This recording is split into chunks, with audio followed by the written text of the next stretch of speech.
हरियाणा की हर अपडेट के लिए बेल आइकन दबाएं और सब्सक्राइब करें STV हरियाणा न्यूज। नमस्कार, आपके साथ मैं अनामिका अजय मिश्रा। आप देख रहे हैं सुपर फास्ट 100।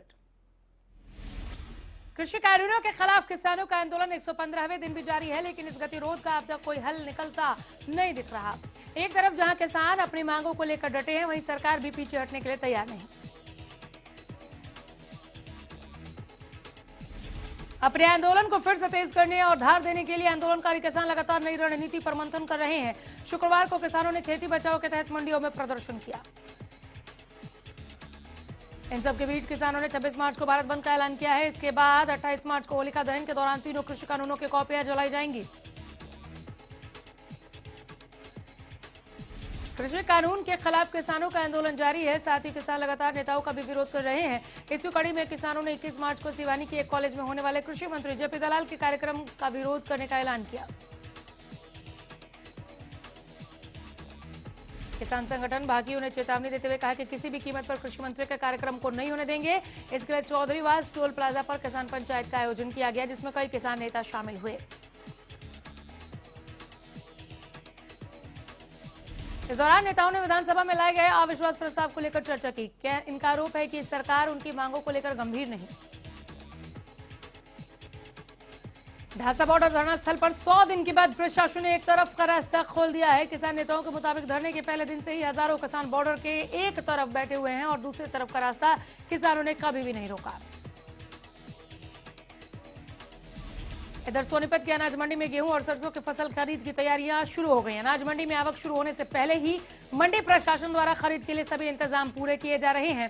सोनीपत में गेहूं और सरसों की फसल पिछले साल के मुकाबले ज्यादा एमएसपी पर बिकेगी।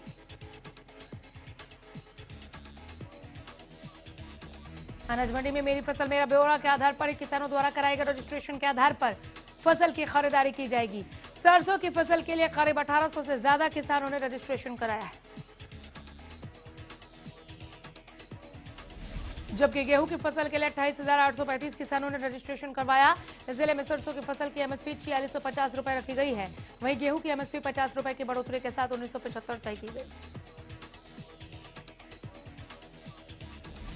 कांग्रेस के पूर्व अध्यक्ष राहुल गांधी ने केंद्र सरकार को महंगाई और बेरोजगारी के मुद्दे पर घेरा है। उन्होंने ट्वीट करते हुए लिखा है, इस सरकार ने क्या बढ़ाया, बेरोजगारी, महंगाई, गरीबी और सिर्फ मित्रों की कमाई।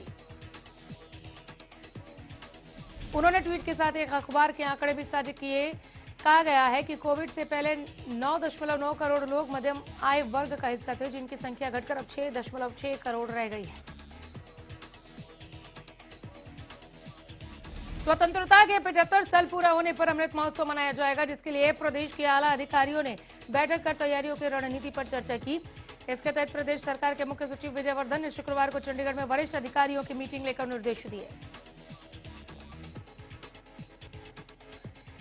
करीब 17 महीने तक चलने वाले इस महोत्सव के दौरान सभी विभागों द्वारा ऐसे अनुकरणीय कार्यक्रम आयोजित किए जाने चाहिए, जिनमें देश की आजादी से लेकर वर्तमान समय तक विकास के सफर की झलक दिखाई दे।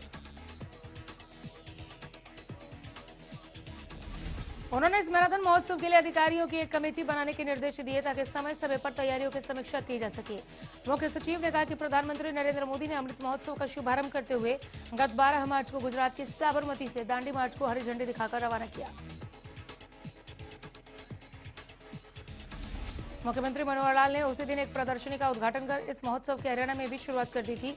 उन्होंने अधिकारियों को निर्देश दिए कि 15 अगस्त 2022 तक विभिन्न विभागों द्वारा जितने भी कार्यक्रम आयोजित किए जाएं, उन सबको अमृत महोत्सव से जोड़कर करवाएं, ताकि लोगों को अपने देश की आजादी और प्रगति पर गर्व हो। रोहतक पहुंची कांग्रेस की प्रदेश अध्यक्ष कुमारी शैलजा ने उत्तराखंड के सीएम के लड़कियों की जीन्स को लेकर की गई टिप्पणी पर हमला बोला। इस तरह के बयानों से बीजेपी नेताओं की मानसिकता साफ झलक रही है। बीजेपी शासित प्रदेशों में महिलाओं की दशा दयनीय है। इस दौरान उन्होंने प्रदेश में पंचायती चुनाव में हो रही देरी को लेकर कहा कि बीजेपी है, इसलिए पंचायत चुनाव में देरी हो रही है। किसान आंदोलन हो या महंगाई, लोगों में त्राही मची है। वहीं बीजेपी सरकार के लाए गए संपत्ति नुकसान आपूर्ति कानून का विरोध करते हुए उन्होंने कहा है कि इस कानून की इस वक्त जरूरत नहीं थी। इस कानून में ऐसे प्रावधान हैं जो इस ओर इशारा करते हैं कि यह कानून किसान आंदोलन को कमजोर करने के लिए लाया जा रहा है। न्यूज से कांग्रेस विधायक आफ्ताब अहमद ने प्रेस कॉन्फ्रेंस कर सरकार पर निशाना साधा। आफ्ताब अहमद ने कहा कि सरकार की कथनी और करनी में बड़ा फर्क है।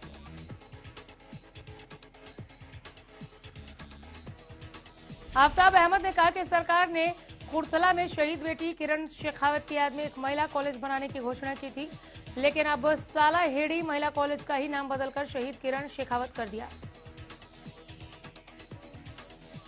उन्होंने कहा कि मेवात के साथ बजट में भी भेदभाव हुआ। जेबीटी को लेकर भी आफ्ताब ने सरकार पर निशाना साधा।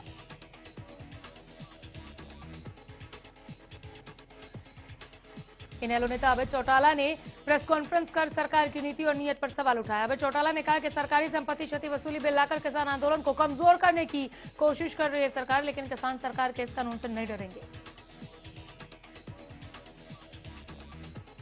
उन्होंने कहा कि सभी को आंदोलन करने का पूरा हक है, अधिकार है। प्रदेश सरकार के 1057 स्कूल बंद करने के फैसले को लेकर भी अभय चौटाला हमलावर दिखे।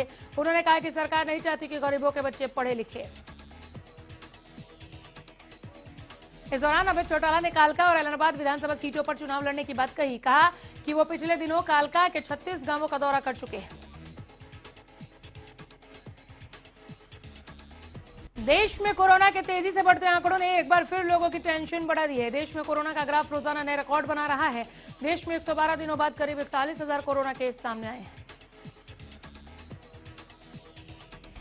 स्वास्थ्य मंत्रालय की ताजा रिपोर्ट के अनुसार पिछले 24 घंटों में 40,953 नए कोरोना केस आए और 188 लोगों की मौत हो गई। इससे पहले 28 नवंबर 2020 को 41,810 कोरोना केस दर्ज किए गए थे। महाराष्ट्र में सबसे ज्यादा हालात खराब दिखाई दे रहे हैं। जब बीते एक दिन में 25,681 नए मामले दर्ज किए गए, जिसके बाद राज्य में संक्रमण के कुल मामले बढ़कर 24,22,000 के पार चले गए हैं।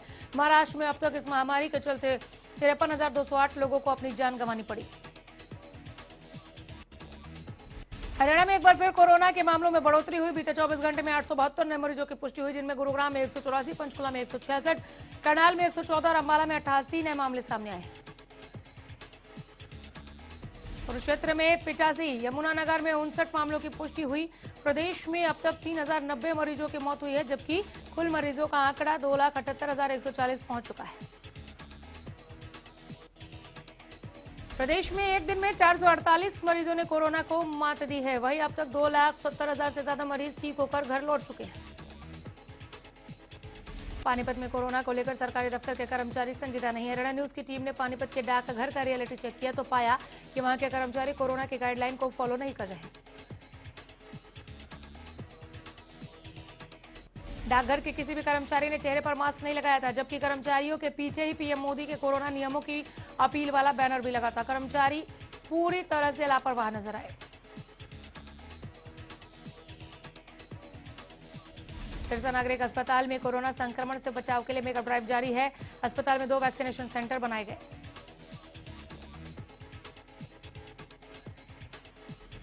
सिरसा में लघु सचिवालय स्थित सभागार में जिला में बढ़ते कोरोना संक्रमण के मामलों और इसके फैलाव पर पूर्ण अंकुश लगाने को लेकर उपायुक्त प्रदीप कुमार ने संबंधित विभागों के अधिकारियों के साथ बैठक की। प्रदेश में कोरोना के बढ़ते मामलों को लेकर सीएम मनोहर लाल ने जिला उपायुक्तों के साथ वीडियो कॉन्फ्रेंसिंग के जरिए बैठक की। इस बैठक के बाद करनाल जिला प्रशासन ने कोरोना के मामलों को रोकने के लिए रूपरेखा तैयार की है।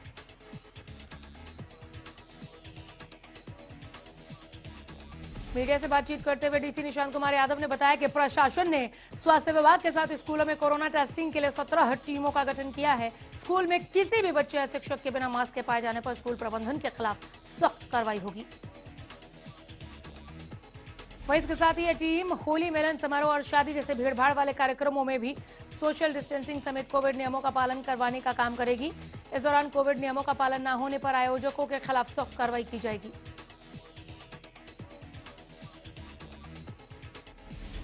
फतेहाबाद के डीसी ने कोरोना के बढ़ते हुए मामलों को देखते हुए हर रविवार को आयोजित होने वाले राज्य स्तर के पशु मेले के आयोजन पर रोक लगा दी है।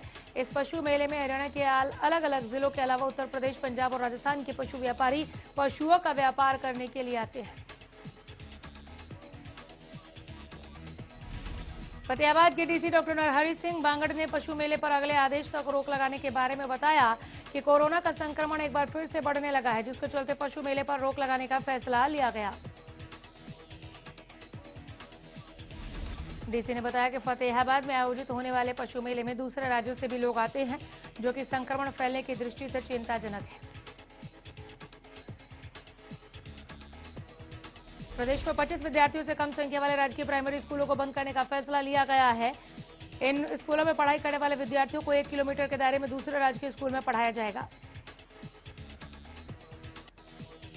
दरअसल कैथल में ऐसे 21 प्राइमरी स्कूल हैं जहां विद्यार्थियों की संख्या 25 से कम है। निर्धारित मापदंड के तहत सबसे कम संख्या वाले स्कूल में 2 और सबसे ज्यादा संख्या वाले स्कूल में 23 विद्यार्थी पढ़ाई कर रहे हैं। जिला के 25 से कम संख्या वाले स्कूलों के 1 किलोमीटर के दायरे में कोई स्कूल भी नहीं। हालांकि अभी शिक्षा विभाग द्वारा रिपोर्ट तैयार की जा रही है, जो निदेशालय को भेजी जाएगी।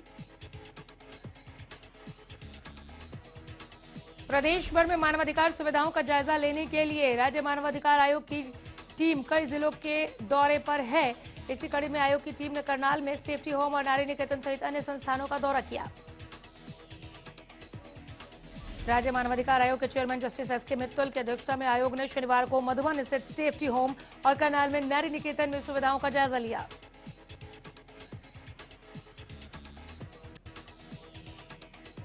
रादौर पुलिस इस हफ्ते सड़क सुरक्षा सप्ताह मना रही है। पुलिस ने रादौरी सरकारी कॉलेज के छात्रों के साथ मिलकर बुबका चौक पर लोगों को कोरोना बचाव नियमों और सड़क सुरक्षा नियमों के बारे में बताया, जागरूक किया। इस मौके पर छात्रों ने सड़क से गुजर रहे वाहनों को रोककर चालकों से सड़क सुरक्षा और कोरोना की गाइडलाइन का पालन करने की अपील की। इनका कहना है कि वो ये अभियान सोमवार को भी जारी रखेंगे। उधर इंद्री में राशन डिपो से सप्लाई किए जाने वाले आटे की गुणवत्ता को लेकर लोगों का गुस्सा फूटा। लोगों ने इस मामले में डिपो होल्डर और खाद्य आपूर्ति विभाग के अधिकारियों के खिलाफ कार्रवाई की मांग की।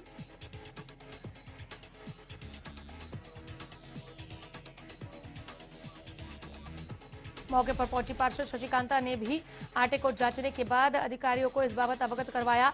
लोगों का कहना है कि आटे की क्वालिटी इतनी खराब है कि उस आटे की रोटियां खाने के लायक नहीं होती।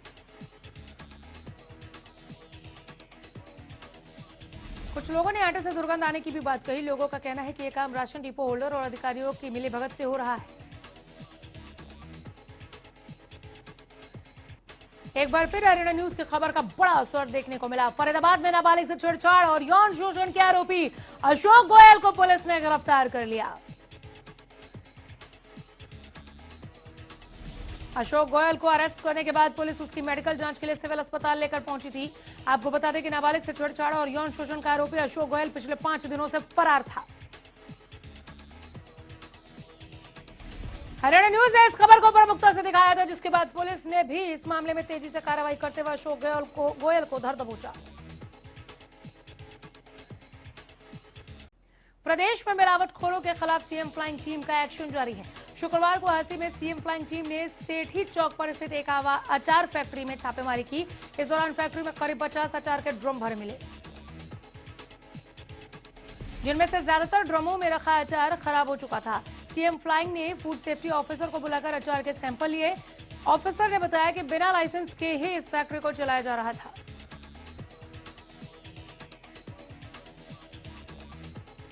बोर्ड परीक्षा में परिणाम सुधारने और सक्षम रैंकिंग में सुधार करने के लिए गोहाना के एसडीएम प्रदीप कुमार ने शिक्षकों के साथ मीटिंग की। इस दौरान परीक्षाओं के परिणाम सुधारने के लिए प्लानिंग बनाकर कार्य करने के लिए प्रेरित किया। एसडीएम ने कहा कि सक्षम रैंकिंग में सोनीपत 8वें स्थान पर आया है। जिले को पहली रैंकिंग के तहत लेकर जाना है। इसके लिए प्लानिंग बनाकर उस पर सभी को मिलकर कार्य करना होगा। उन्होंने अभी तक किए गए कार्यों की समीक्षा भी की और कार्य में सुधार किए जाने पर जोर दिया। गोहाना के यात्रियों को देहरादून, आगरा और ब्रजघाट जाने के लिए पहले पानीपत या दूसरे स्टेशनों पर जाकर बसें लेनी पड़ती थी। इससे यात्रियों का समय बर्बाद होता था। यात्रियों की मांग पर रोडवेज विभाग के जिला महाप्रबंधक राहुल जैन के आदेश पर गोहाना बस स्टैंड से देहरादून के लिए सीधी बस सुबह 5:30 बजे बस स्टैंड से चलेगी और पानीपत शामली सहारनपुर से होते हुए देहरादून जाएगी। वहां से दोपहर 12 बजे बस वापस चलेगी और इसी रूट से गोहाना आएगी। बस स्टैंड के ड्यूटी इंचार्ज दिलबाग मलिक ने बताया कि गोहाना से आगरा और ब्रजघाट के लिए सभी सीधे बसें चलाई जा चुकी हैं। इन बसों के यहां से शुरू होने से रोजाना लाखों रुपए का राजस्व बढ़ेगा, जिससे रोडवेज विभाग को फायदा मिलेगा। होली को लेकर रेलवे यात्रियों की सुविधा के लिए कई स्पेशल ट्रेनें चलाई जा रही हैं, जिसे लेकर रेलवे प्रशासन की ओर से तैयारियां तेज हैं, ताकि रेलवे से सफर करने वाले यात्रियों को आने जाने में कोई असुविधा ना हो। इसी को लेकर विभाग ने दैनिक और साप्ताहिक स्पेशल ट्रेनें चलाने का मन बनाया है, जिसका संचालन शनिवार से शुरू कर दिया गया। पहले रेलवे द्वारा चलाई जा रही स्पेशल ट्रेनों में वेटिंग की तादाद ज्यादा चल रही थी और अब इन ट्रेनों के चलने से यात्रियों को सुविधा होगी। सिटी बल्लभगढ़ पुलिस टीम ने हॉरर किलिंग मामले में तुरंत कार्रवाई करते हुए 2 आरोपियों को काबू करने में सफलता हासिल की। आरोपियों की पहचान सोहनपाल और शिव कुमार के रूप में हुई है। बताया जा रहा है कि गिरफ्तार आरोपी लड़की का पिता और चाचा है।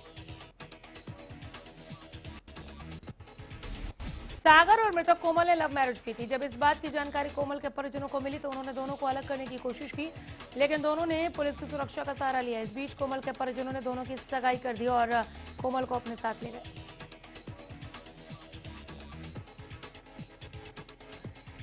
कुछ दिन कोमल ने सागर को बताया कि उसके परिजन इस शादी से खुश नहीं है। 18 मार्च को कोमल की एक सहेली के जरिए सागर को कोमल के सुसाइड करने की सूचना मिली। साथ ही ये भी पता चला कि कोमल के परिजनों ने पोस्टमार्टम किए बगैर ही उसका अंतिम संस्कार कर दिया। यहाँ तक कि इस घटना के बाद कोमल के परिजन भी लापता थे। इसके बाद सागर ने पुलिस में शिकायत दर्ज करते हुए कोमल की हत्या का आरोप लगाया। पुलिस ने इस पर कार्रवाई करते हुए कोमल के पिता और चाचा को अरेस्ट कर लिया। मामले की जानकारी देते हुए जांच अधिकारी ने बताया कि आरोपियों से पूछताछ के दौरान बताया है आरोपियों ने कि उन्होंने गला दबाकर कोमल की हत्या की थी। चरखी के खानपुर गांव के विक्रम पहलवान की गोली मारकर हत्या करने का मामला सामने आया है। बताया जाता है कि कुछ पहलवान युवकों ने विक्रम पहलवान को पार्टी करने के बहाने बुलाया और फिर उसकी गोली मारकर हत्या कर दी।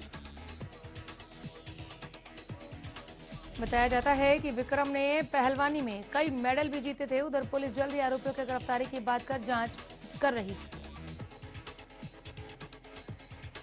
पलवल के अहरवा गांव के सरकारी स्कूल में नाबालिग छात्रा के साथ छेड़छाड़ का मामला सामने आया। छेड़छाड़ का आरोप स्कूल के ही शिक्षक पर लगा।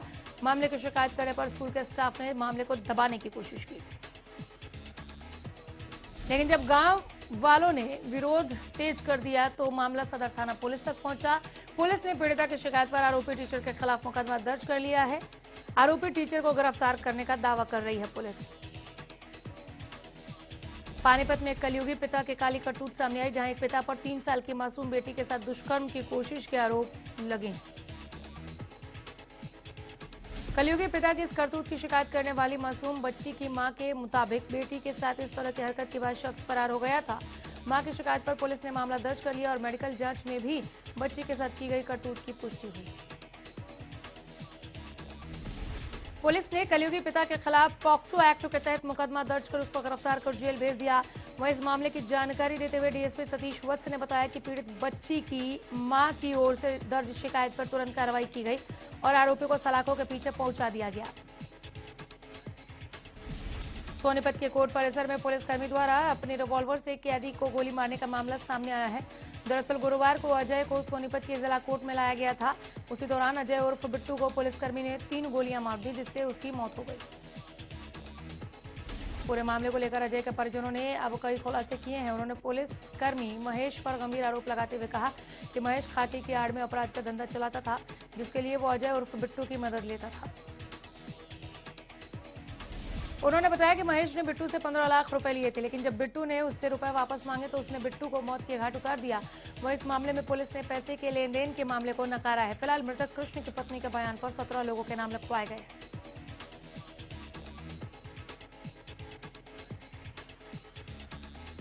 नूह से पुराने रंजिश के चलते एक युवक को जेसीबी से कुचलकर मौत के घाट उतारने का मामला आया सामने। पुलिस ने मृतक के शव को कब्जे में लेकर सीएचसी नूह से पोस्टमार्टम कराकर शव परिजनों के हवाले किया।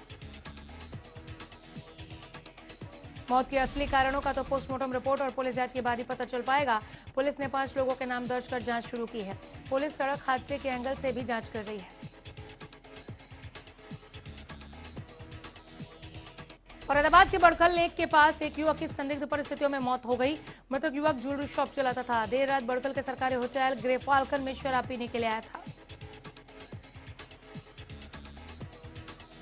होटल से बाहर निकलने के बाद उसकी मौत हो गई। फिलहाल पुलिस ने मामले में शिकायत के आधार पर केस दर्ज कर जांच शुरू कर दी है। जांच अधिकारी की माने तो हरीश अपनी बुलेट मोटरसाइकिल पर सवार होकर सरकारी होटल में गया था, जहां पर उसने शराब पी, कुछ खाया पिया भी था। बाद में हरीश कश्यप होटल के बाहर मिला।